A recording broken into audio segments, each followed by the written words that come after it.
Hello everyone, welcome back to my YouTube channel. I hope you're all really well.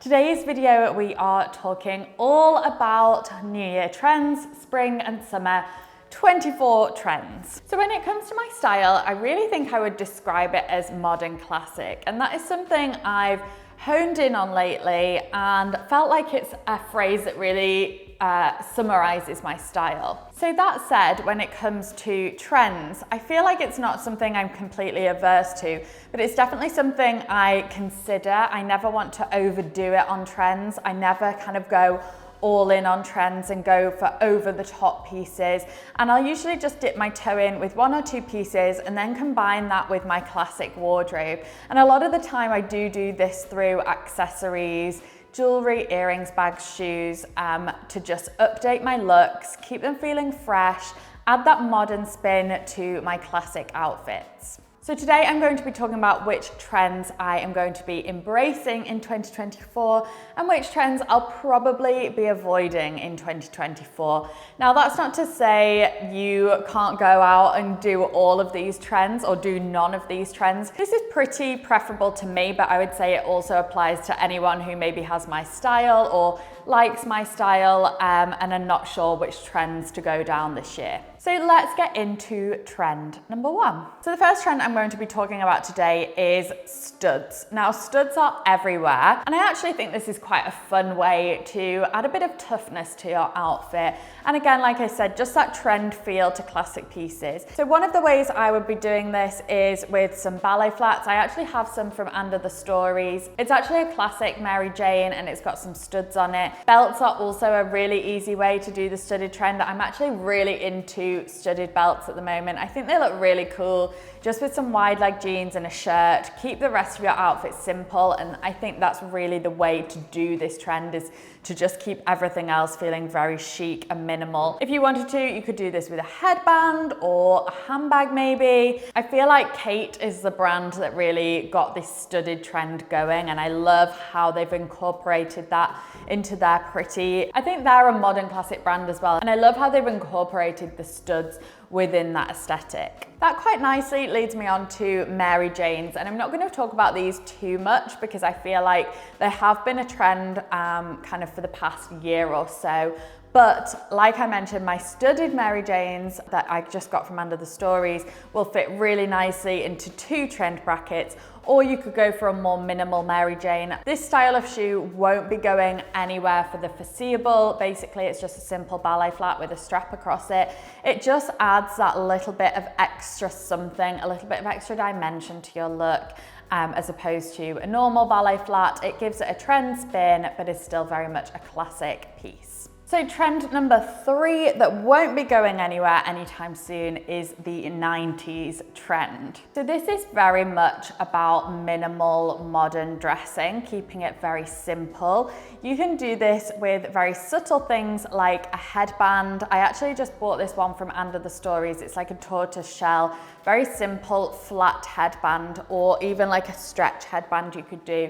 But I think that's a really easy way to create the look. Also things like straight leg jeans with simple loafers. Basically it's about being very, very pared back. I love a straight leg jean just with some black loafers. Keep it very simple. You could add a shirt to it or a black blazer. And then things like rounded sunglasses always look very 90s, like a kind of oval shaped pair of sunglasses. Next is suit trousers, and suiting in general really, but I think we're really gonna have a focus on suit trousers. And I love this because it doesn't feel like much of a trend, but it's very much going to be present. I guess you could call it a micro trend. Very easy to do, anyone can do that. So when I think of suit trousers, I kind of think of a slightly wider leg style. Uniqlo have some great grey ones. COS do like suit style trousers really, really well. Some navy ones would look so chic. You can then take it from kind of casual with trainers more to workwear and even to evenings as well. And H&M also do the best affordable wide leg trousers. There's so many on their site. I'll link all of these pieces below that I'm showing, but it's a really easy trend to do, and I suppose one that a lot of us already have in our wardrobes. So next is knotted detail. I love this because it's kind of present, but it's not present. So it's something you would notice, but you wouldn't necessarily associate it with a bold trend. It can kind of go under the radar. So by knotted detail, I mean things like on tops, like the way it's tied, maybe tied at the back with a knot. Some ruching. H&M actually have a really good knotted detailed dress. It's kind of a sweatshirt dress. I've spoken about this dress before. I think it's a really nice one for kind of workwear, but also casual. It's got a knotted detail here, and it just adds that really subtle difference to your look. Next on the trend list are pleat front jeans, and I chose this trend again because it's so wearable. It's very subtle. It's something, again, a lot of people maybe won't notice, but just adding that to your outfit will just give it something a little bit more elevated. I think this pleated front style also feels quite smart and put together too. And then you can mix this with things like your studded belt or a headband, your 90s headband, if you wanted to go a little bit more trend-led. So you can get these on the high street. I'm going to be linking a couple of pairs. I've got a gorgeous pair from Under the Stories and Stradivarius, as well as a pair that I've just purchased from a line. They've actually arrived and they fit really nice, look really comfortable. They're not too exaggerated, but you can just see that very subtle pleat. And yeah, like I said, they just feel a little bit smarter than normal jeans. So going into spring, summer, white dresses are going to be a huge trend. And again, it's something I've chosen because it's not really a mega trend. It's more of a subtle trend. It's one we can easily recreate. We probably all have a white dress in our wardrobe, but we're definitely going to be seeing a lot of them around. So if you haven't got many, think about purchasing one because they are so chic, they are so effortless, they fit into that kind of timeless old money style that I think isn't going anywhere, to be honest. You could do this more in the springtime with a long sleeve. You could even add a boot to these if you wanted to. And then going into summer, obviously you can go for your lighter fabrics, linens. Brands like Dish do that so well. But you can easily find a white dress anywhere. And I think with dresses, you're just kind of one piece and done. So it's a nice and easy way to do a trend. So knitted sets and dresses are, I think, well, they've been a thing for several years now, but I do feel like they're really coming into their own and having quite a spotlight moment. They are so easy, they're so comfortable, and I love the variety that's out there at the moment. So I actually had a knitted dress with my edit with Pretty Lavish, the kind of V-neck knitted long style. It's got a tie at the back. It's really comfy, really easy to wear, and you can actually wear this for all seasons, which is what I love about this dress. And I think that's it with knitted sets, is you don't have to think of them as a purely winter piece. Actually, they look really nice in springtime. You could do your knitted set on one of those kind of in-between days with some trainers. You could do it with a ballet flat. You could even do it with sandals and wear a kind of knitted skirt with the jumper over the shoulders, a tank top. You can definitely find ways to make it work into the warmer months as well. But I think personally, living in England, knitted sets can be worn all year round. And finally, I wanted to touch upon a colour for my last trend, and that is pale blue. So I've actually seen this creeping into shops lately. I'm obviously wearing it today, but pale blue I think is going to be a colour of the season or the upcoming season. And what I love about this is, obviously red has been huge lately, but I'd say pale blue is much easier to wear. I think it suits a lot more people as well. You could do it just as a shirt if you wanted to, just as a really simple classic shirt. You could do it as a top, a jumper, a cardigan, a blazer. You can definitely find a way to incorporate it into your wardrobe. And I love that it's not a color that's too over the top and bold. For example, that Barbie pink trend was just something I was never gonna buy into. But blue for me is such a classic, and that's why I will be embracing that trend this year. So let's move on to trends I'm going to be avoiding in 2024, and the first is short shorts. So these are really big at the moment and predicted to be really big for the coming year. They're all over the catwalks, all over street style at Fashion Week at the moment. And yes, I think maybe they have their place in that environment, but can you ever wear them outside of a high fashion environment like that?